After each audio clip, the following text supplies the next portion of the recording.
To make chicken goujons, you need 2 chicken breasts, boneless, and 50 grams of flour, 2 eggs, and 125 grams of breadcrumbs.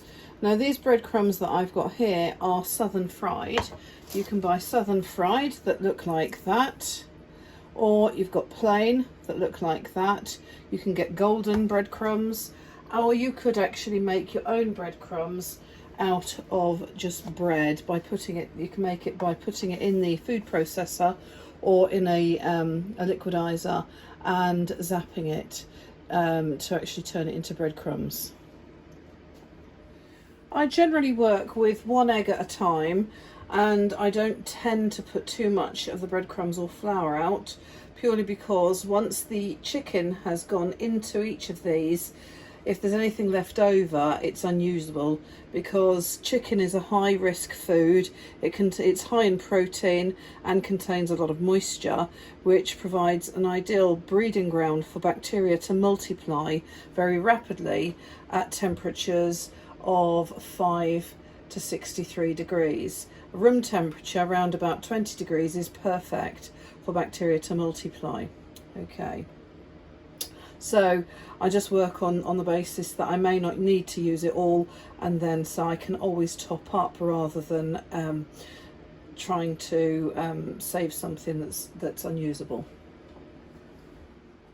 The egg needs to be cracked and quickly beaten, lightly beaten.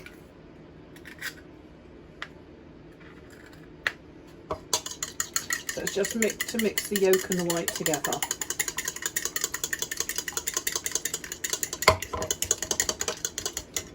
And the flour can be seasoned with some cayenne pepper, a little bit of chilli if you want to. You could put herbs in this as well. A couple of mixed herbs.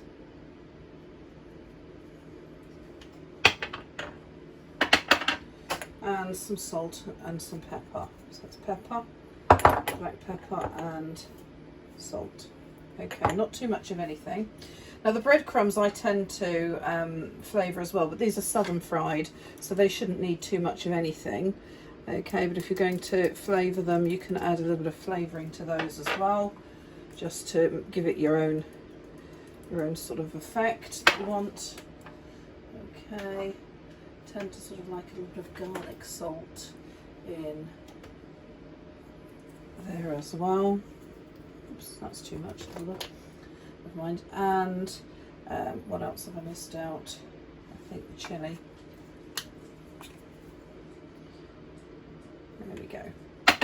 And just give that a stir. Stir it in. Okay.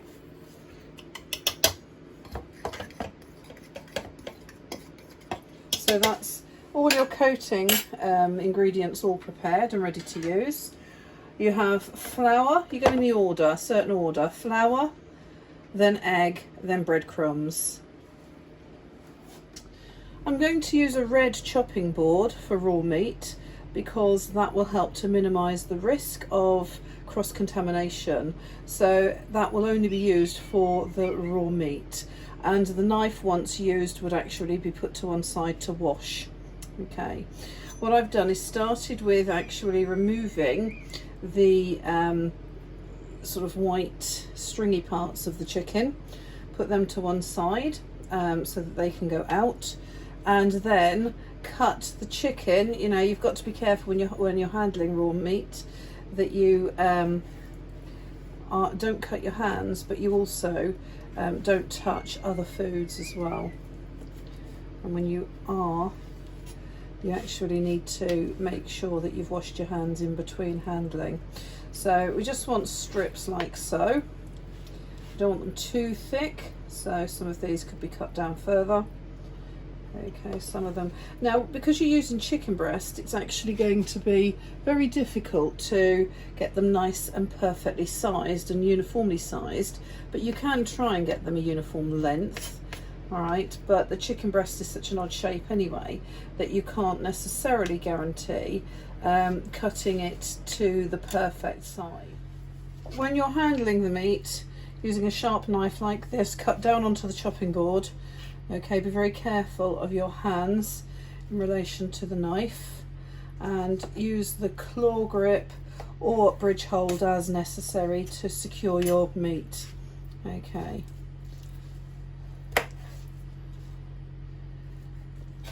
Okay, you can see that I'm using a combination of grips to secure that meat when cutting. Always, everything that you prepare is always done using the claw grip or the bridge hold. Okay,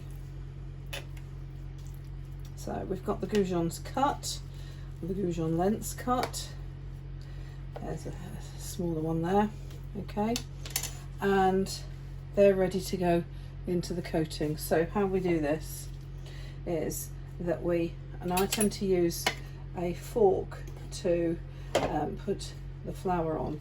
So I put it into the flour, dust it round using a fork, okay, or a spoon. All right, that removes the surface moisture of the wet surface of the chicken. Then pop it into the egg. Okay, give that a little turn around in there. Make sure it's all completely coated in egg, and then take that out and pop it into the breadcrumb mixture. Okay, so that's what we do. If it's not completely coated, you just repeat the process. So you start with the flour, go through the egg and the breadcrumbs again. Okay, so let's do it again. So you dust it in flour. Okay, remove the surface moisture, and then into the egg, and then into the breadcrumbs. Now the egg has protein in it which will denature when heat's applied. So when it goes into the oven, the protein will denature. That's not quite covered, so I'm going to go that again. Then put it through the egg again, and then give it a re-coating with breadcrumbs. So going back to the point that I was saying, that the protein in the egg will denature in the heat of the oven, and that will set. Okay, so it will coagulate, and when it coagulates, it will hold the breadcrumb mixture on.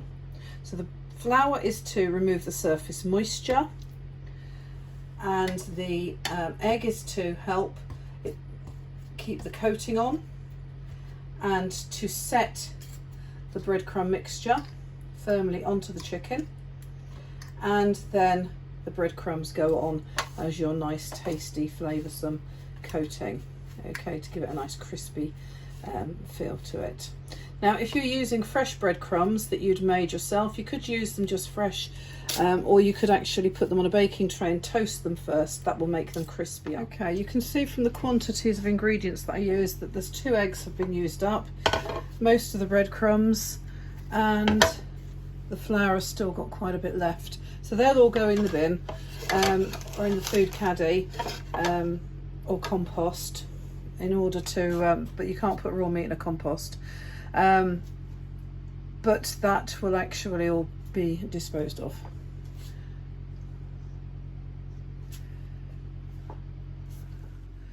They're all on the baking tray now, ready to go in the oven. They'll go in the oven on 190 degrees, gas mark 5, for 15 to 25 minutes. So I'll be back when they're cooked.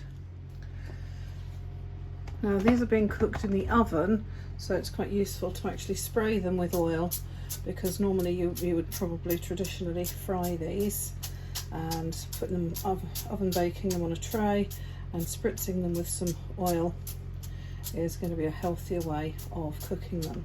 So they need to go in the oven. They've already been in for about 10 minutes, just over, so they need to go in for another 5 to 10 minutes, having been turned over.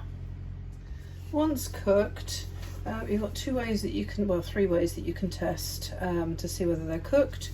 You can take a piece and cut it in half, and then have a look to see, whether the meat inside is white all the way through and no pink bits. You can prod with a knife and then press down to see if the juices that run clear, the juices run clear rather than are blood stained. Or you can use a food probe. Okay, you've got to be careful when you're using a food probe that you don't come in contact with the baking tray, because otherwise you're actually going to have a false reading. But you're testing the core temperature of the food. Okay, I don't know whether you can see that or not, but I'm just testing that, and it's reached 79.8 and still rising. So that needs to be held at that temperature, so it's 72, 75 or above, for a good 5 minutes, for that to, and not dropping in temperature for that to be ready. Okay, now I've deliberately tested one of the larger ones, because if they're all the same sort of size, these smaller ones will be cooked. It's the larger ones that you're going to have problems with identifying whether they're cooked or not.